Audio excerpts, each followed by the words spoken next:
how long does it take you before you feel like, oh, okay, here we go? You wouldn't believe it. Within a couple of days, I have a new law firm. But, I mean, generating what you want it to generate. Yeah? Generating within a couple of days, I'm off the ground from scratch. Then I basically started my Mollaei Law firm, which is my first law firm. And then, yeah, most of my time, your first year, you don't have that many clients. So all you can do is just learn. So just reading as many books as I could, again, as everyone else was like doing, discovery work, I was learning. So that really helped me. How many years did it take for you to know like, oh, okay, I have a business. Like this is running. I remember I was 11 months in and I started having doubts. I'm like, how am I gonna make money from this? I've been working, creating content for Mollaei Law.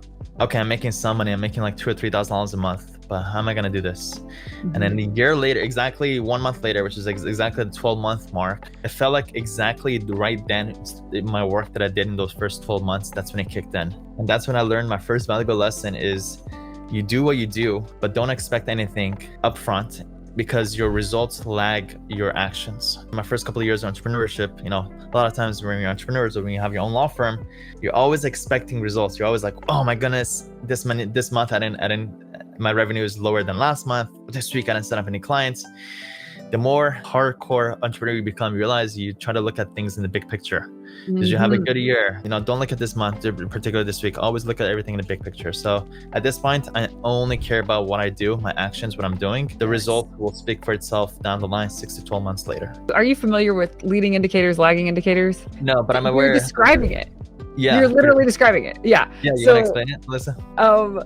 Leading indicators, you have more direct control over. You can measure them along the way, where lagging indicators, it's the result of the leading indicators. It's easy to set lagging indicators, like a revenue goal or a profit margin or like whatever. There's a number of cases open in a year or whatever, but you have to do work to get there. And so leading indicators are basically you breaking down how you're going to measure the work involved that will lead to the lagging indicators. It's like, what can you control? Which is, just say, how many videos can you do? How many calls can you make? Those are controlling things. You control that. And you should create goals for those things and hold yourself accountable to those things. Yes. But don't let your emotions get involved with those indicators. Also, something else that I work to help people realize is that you have to put your head down and do the work that you think, like the actions that you're saying are going to eventually, that your best guess, that's what's going to evolve into the results that you want to see. And people get all up in their heads. They stop too early and look around. They're like, this isn't working, just like you said. And I'm like, just keep your head down. Just go. And then lift your head periodically, on a cadence where you can actually look up and see the fruit of your labor and see the headway that you have made. Sounds like you're really good at that. I think it comes down to cutting out the noise, especially in the generation that we're in. Because of social media, we see posts. They're all part of Facebook groups, and somebody says, hey, what do you guys think about this? And then now a bunch of people are commenting about that and giving their insight, and then there's more people that are searching about that to see what that is. Most people don't need new things. Yeah. I used to be like that too. Whatever I would find, I would try to do it. Now at this point, I just park it. If I find something new, I don't sign up for anything. I just park it. Yes. Take a look at it in a very dedicated time for those things. So just cut out the noise. Just cut off social media from your phone. Yes. You can access it on your computer. Yeah. Okay. Do you do that? Yeah. You cut out what's your habits around social and engaging? I have no notifications on my phone. So nothing incoming to me. I'm always trying to be in control. So if I need to text somebody, I'll go text somebody, but no one's ever gonna interrupt me. So that's one practical thing. Two is there's been times where I removed TikTok on my phone right now. There's been times where I had to cut out Instagram. So ideally, I do know it's best to not have those things on your phone. The notifications thing is a very practical thing that anybody can do and everybody should do. Do you do it for email as well?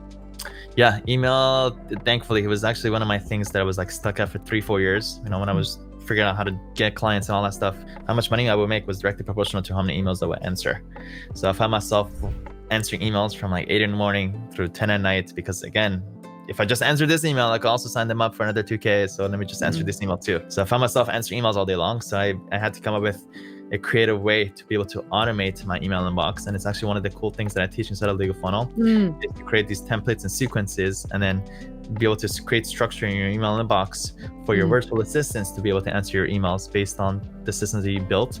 And now at this point, as weird as it sounds, and it's kind of I'm sorry to my legal funnel students, but I only answer my emails like once every 2 or 3 days.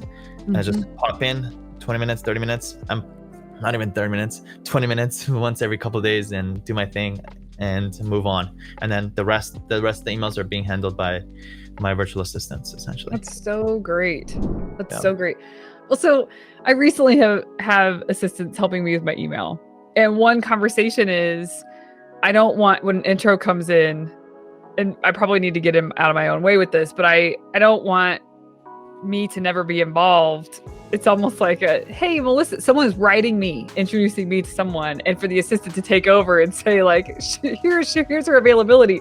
Sometimes I have them act as me. This is new. Yeah.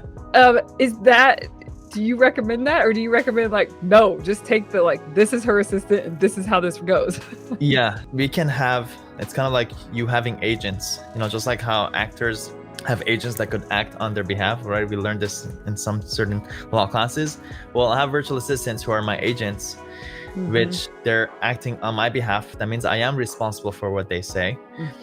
But they could also act on my behalf to move things forward. So yes, I do have, again, a lot of hundreds of emails a day that are being answered from my email inbox, but are actually being handled by virtual assistants. That's been my reality for the past 3 years, and I can tell you nothing has happened. Nobody has gone sued, and everyone's okay, and things are being handled. The work is being handled. The leads are being talked to. Everything is being handled. So I do see it as one of those limited beliefs that a lot of lawyers have, that you feel like, I can't trust other people to do things on my behalf. It's okay.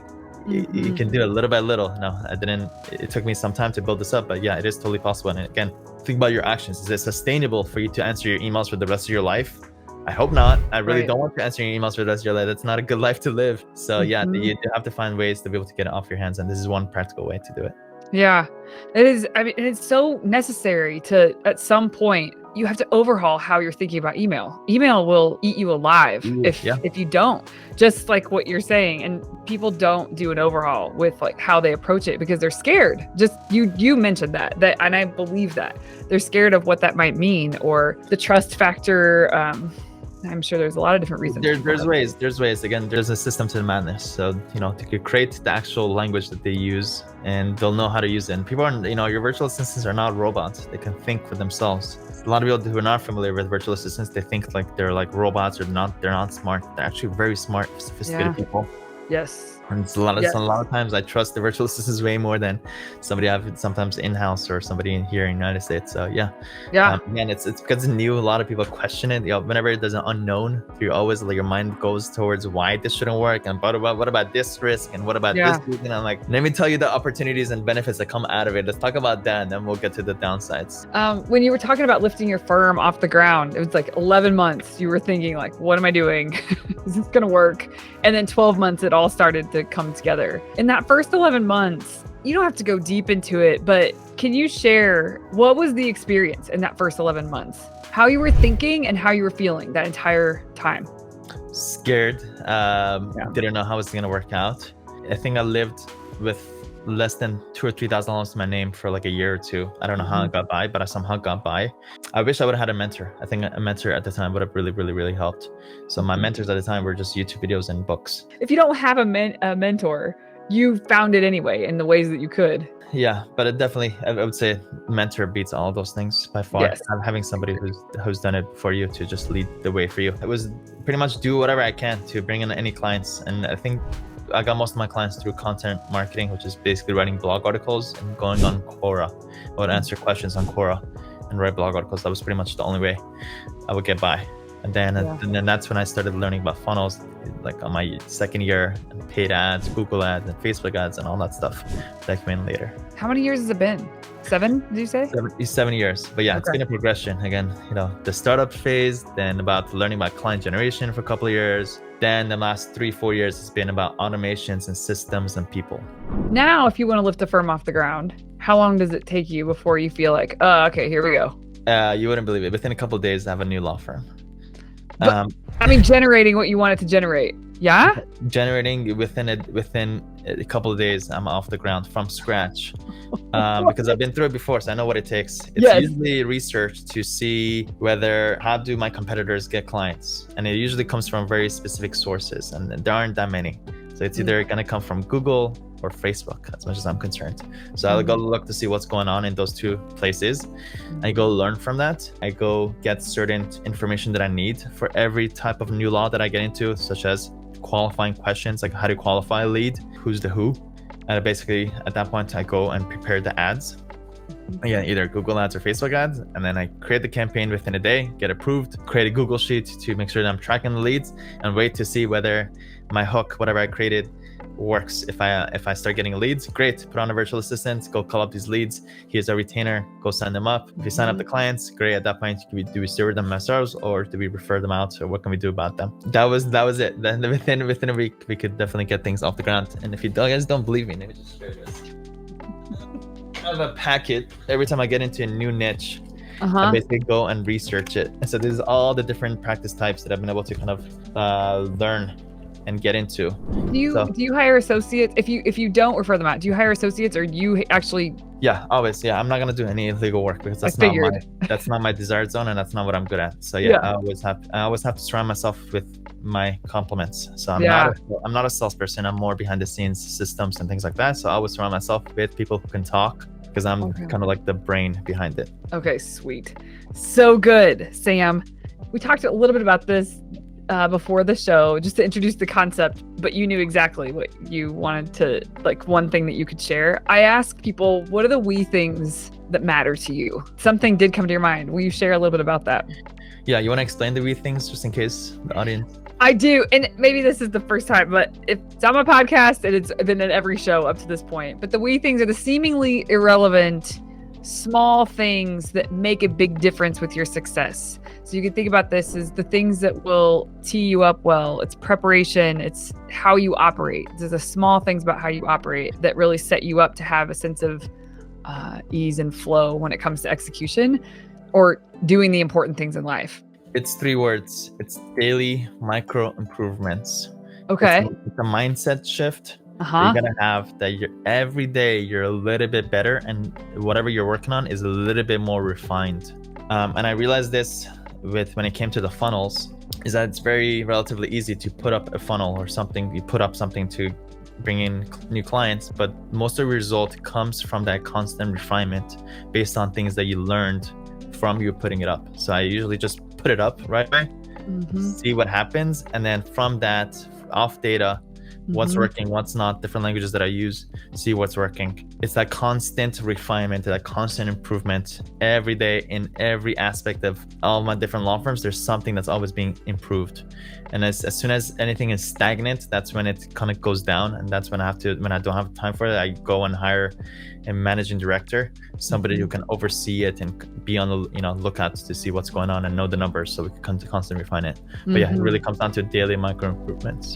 Lawyer Nation, I hope you enjoyed that video. If you did, take a moment right now to subscribe right below and turn on the bell notification to get notified every time I post a video, because right now I'm posting 5 videos a week, providing lots of value to lawyers. So click right here to subscribe, and to watch the next most relevant video, click right here.